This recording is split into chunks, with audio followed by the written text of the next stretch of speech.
Hello, adventurers of all shapes and sizes. My name is Chance. Welcome to my Spellbook, and thank you so much for tuning into the 30th episode of our Feat series.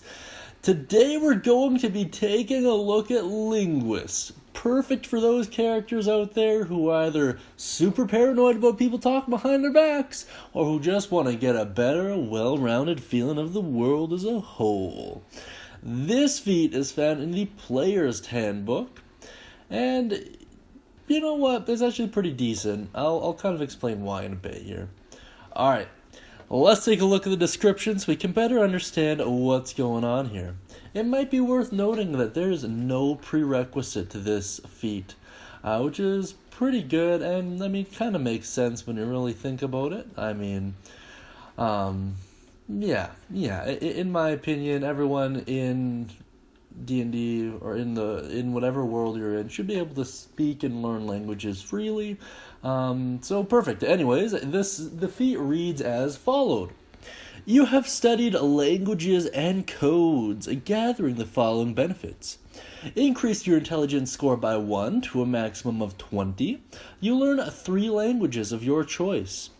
You can ably create written ciphers. Others can't decipher a code you create unless you teach them. They succeed on a intelligence check, DC equal your intelligence score plus your proficiency bonus, or they use magic to decipher it. Wow, a lot's going on there. That being said, let's do a quick walkthrough. First and foremost, the intelligence score is pretty self-explanatory. Just add 1 to it. To a maximum of 20, of course.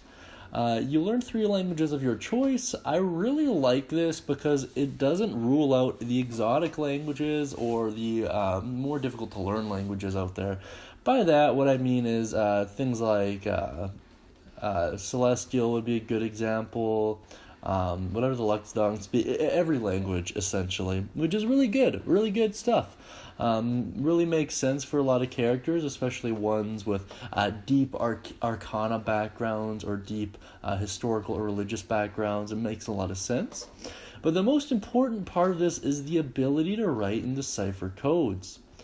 I would make the argument that you can also add your proficiency bonus to whatever intelligence check to decipher codes as well. So you can make a code as well as break one, you know what I mean? I think that would make more sense, and I would certainly allow that in one of my games.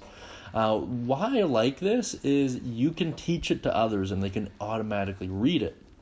Why this is beneficial is you can essentially structure something like Thieves' Cant, where it looks like just normal letters, writing, what have you, but to the trained eye, it actually reveals a different message.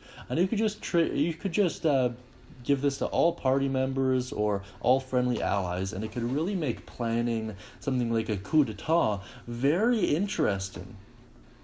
Perfect. With that out of the way, let's take a look at my personal thoughts on it. I actually really like this one, especially if you're an intelligence-based class like the Wizard, and you're kind of one-off from that modifier bump, or you're kind of just looking for something to polish the character, bring it all together. I think this is a perfectly valid choice. Mechanically, it doesn't offer a whole lot of benefit in combat, but socially is where it really shines. The 3 languages, super great stuff, especially by this point, level 4, 8, 12, what have you. You'll have a better understanding of the world you're in, so you'll be able to better choose those 3 languages to be the most relevant. That, and as I mentioned before, the utility benefit of being able to use the cipher is unparalleled. Honestly, super cool stuff. That being said, if you have any crazy ideas, build ideas, or comments related to Linguist, I'd really like to hear them down below in the comment section. I love reading them, everyone else does as well. Thank you so much for your support, guys, and as always, have a great day and happy adventuring.